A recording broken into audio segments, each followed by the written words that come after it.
প্রায় অনেক দিন হয়ে গেছে আমরা সবাই মিলে কোথাও যাই না ঘুরতে। তো সেই অনেক দিন পর আজকে আবার সবাই মিলে যাচ্ছি ঘুরতে। তো কোথায় কোথায় যাচ্ছি আর কে কে যাচ্ছে সবটাই জানতে পারবে। তো চলো ভিডিওটা শুরু করি এখান থেকে। হ্যালো সবাইকে, তোমরা কেমন আছো? আশা করছি তোমরা সবাই অনেক ভালো আছো। আমি অনেক অনেক ভালো আছি। 1 বছর হয়ে গেল আমরা সকলে মিলে কোথাও যাই না ঘুরতে। তো সেই 1 বছর পর আবার আমাদের প্ল্যান হলো আজকে কোথাও যাওয়ার। তো কোথায় যাচ্ছি সেটা তো ভিডিওর মাঝখানে বা ভিডিওর শেষে দেখতেই পারবে। বেশি অপেক্ষা করে লাভ নেই, আশা করি তোমরা বুঝে যাবে আমার থাম্বনেল আর টাইটেল দেখে। তো আমরা যাচ্ছি হচ্ছে ত্রিপুরার মিনি দাউকি বলে যে জায়গাটা আছে, মানে এখন যে ভাইরাল জায়গাটা সেই জায়গায় যাচ্ছি। তো অনেক দিন ধরেই প্ল্যানিং চলছে আমাদের। তো আজকে না কালকে, কালকে না পরশু এরকম করতে করতে আমরা কিন্তু প্রায় চলেই এসেছি। 2000 years later. আর আমরা কে কে এসেছি সেটা তো তোমরা নিশ্চয়ই দেখে বুঝে গেছো। তো আমরা এসেই তো দেখি এই অবস্থা, কারণ আজকে যেহেতু সানডে ছিল আর এখানে প্রচুর লোক ছিল। তো তোমরা দেখতেই পারছো এখানে কতটা ভিড় ছিল। তো ফার্স্টে এসেই আমরা দুজন চলে গেলাম দোকানে, আমাদের জল তৃষ্ণা পেয়েছিল। তো গিয়ে দেখলাম যে এখানে কোল্ড ড্রিঙ্কস আছে, তো ভাবলাম যে কেননা ভিতরে নিয়ে যাই, গিয়ে বসে বসে সব। তো আমাদের পছন্দ মতো যা যা ছিল সবগুলো নিয়ে নিয়েছি।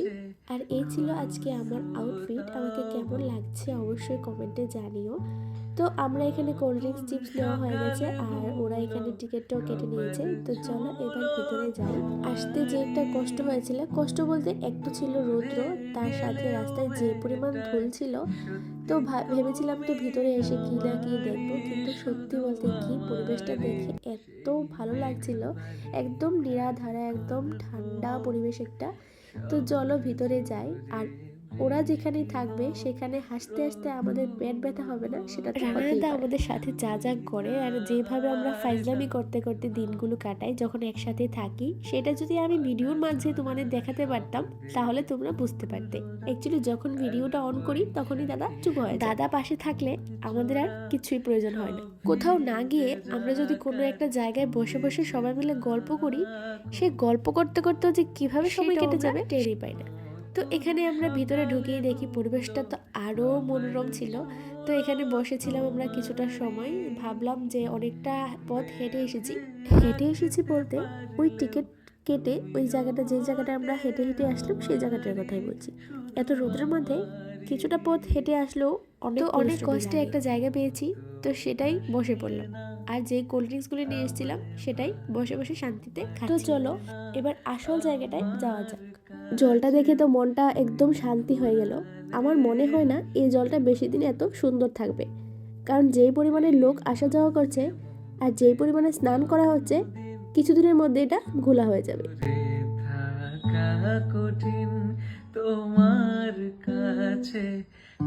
দেখতেই পাচ্ছ এখানে জলটা কতটা সুন্দর আর কতটা ফ্রেশ লাগছে। ইচ্ছে করছে এখনই জলের মধ্যে গিয়ে লাফিয়ে পড়ি, কিন্তু ড্রেস চেঞ্জ করার জায়গা তো নেই। ফার্স্টে আমাদের প্ল্যান ছিল এখানে এসে সবাই মিলে স্নান করব, কিন্তু পরে জানতে পারলাম যে এখানে ড্রেস চেঞ্জ করার মতো কোনো জায়গায় নেই। তো সেই প্ল্যানটা আমাদের ক্যান্সেল হয়ে গেল, না হলে আমরা ড্রেস নিয়ে আসতাম। তো তারপর এখানে শুরু হয়ে গেল ফটো তোলার পর্ব। আর প্রিয়াঙ্কা যেখানে যাবে 1000টা ফটো তুলবে না সেটা তো হতেই পারে না।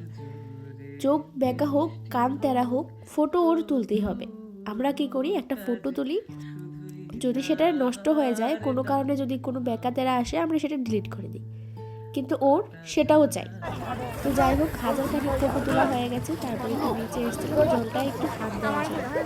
এতটা দূরে এসেছি, জলটায় হাত না দিলে কি হয় না। তো জায়গাটা কোথায় সেটা আমি ভুলে গেছি। আমি ভিডিও ডেসক্রিপশনে জায়গাটার নাম আর লোকেশনটা অবশ্যই দিয়ে দেব। দেখো 1000খানিকটা ফটো তোলার পর এখনো কিন্তু ক্লান্ত হয়নি। আমি 2-3টা ফটো তুলেছি, তাতে আমার ক্লান্ত লাগছে। তো এখানে ওর ফটো তোলা এখনো শেষ হয়নি, আমার কন্টিনিউ ফটো তুলেই যাচ্ছে। তো মোটামুটি ফটো তোলার পর্ব শেষ হয়ে গেছে এখন, আর পেটেও ভীষণ খিদে পেয়ে গেছে। সেই সকাল 10টার সময় ভাত খেয়েছি, এখন প্রায় 3টের মতো বাজে। আমার পেটে ভীষণ জ্বালা করছিল, তাই সবাইকে তাড়া দিচ্ছিলাম যে তাড়াতাড়ি কর। তো এখানে দেখতেই পাচ্ছ আমরা সবাই পেকিং হয়ে গেছি, আর যেই রোদ্র উঠেছে পেকিং না করলে তো হাত পায়ের অবস্থা একদম চিনাই যাবে না। 2000 years later. তো এখন আমরা এসেছি ডালচিনি যে রেস্টুরেন্টটা নতুন লঞ্চ হয়েছে সেই রেস্টুরেন্টে এসেছি খাওয়া দাওয়া করার জন্য। তো ফার্স্টেই আমাদের প্ল্যান ছিল আসার সময় এই রেস্টুরেন্টটাতেই যাব, তো খুঁজে পাচ্ছিলাম না। তো ফাইনালি আমরা খুঁজে পেয়ে গেছি। এবং এখানকার খাবার দাবার কোয়ালিটি আর খাবার টেস্টিং বলো খুবই ভালো, আমার কাছে তো খুবই ভালো লেগেছে। তোমরা কে কে এই রেস্টুরেন্টে গিয়ে খেয়েছো অবশ্যই আমাকে কমেন্ট করে জানাও।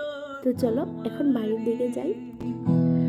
দূরে গেলেও এটাই সত্যি, তুমি আমারই, শুধু আমার এই মেঘবালিকার। তো ওখান থেকে খাওয়া দাওয়া করে চলে এসেছি বাড়িতে। এসে আর কোনো ভিডিও ক্লিপ আমি নিইনি, কারণ এত পরিমাণ ধুলা ছিল রাস্তায়। তো তার কারণে এসে ডাইরেক্ট চলে গেছি বাথরুমে স্নান করার জন্য। আর এই যে আমার গলার কন্ডিশনটা তোমরা দেখতে পাচ্ছ, সেটা তোমরা ইগনোর করে নিও, কারণ ভয়েসটা আমার অনেকটাই খারাপ হয়ে আছে। কারণ ওই দিন এসে ধুলাবালি দিয়ে তো এসেছি, তারপরে এসে আমি চলে গেছি বাথরুমে স্নান করার জন্য। তো তাও আবার রাত্র 8টার সময় আমি শ্যাম্পু দিয়ে স্নান করেছি। তারপর আবার যে ড্রেসগুলো আমি পরে গিয়েছিলাম তো ওইগুলো আমি ভালো করে ধুয়ে টুয়ে তারপর স্নান করে প্রায় 1 ঘন্টার মতো আমি বাথরুমে ছিলাম। তো সেই কারণে আমার গলার এই হালাতটা হয়ে গেছে, তো সেটা তোমরা সবাই ইগনোর করে নিও। তো এমনিতেই আমার অল্পতেই ঠান্ডা লেগে যায়, তোমরা সবাই জানো। তো সেই কারণে আমার ভয়েসটা এরকম ছিল। আর ওইখান থেকে এসে স্নান করে আমার শরীরে একটুও তার লাগছিল না, তাই আমি আর কোনো ভিডিও ক্লিপও নিইনি। আর সত্যি কথা বলতে গিয়ে আমি না ভুলেই গেছি যে আমি ভিডিও করছিলাম। তো যাই হোক, আজকে ভিডিওটা এখানে শেষ করছি। আর যদি ভিডিওটা ভালো লেগে থাকে অবশ্যই কিন্তু like comment share and subscribe করে দিও। সবাই ভালো থাকো, সুস্থ থাকো, দেখা হচ্ছে অন্য কোনো সুন্দর একটা ভিডিওতে। বাই।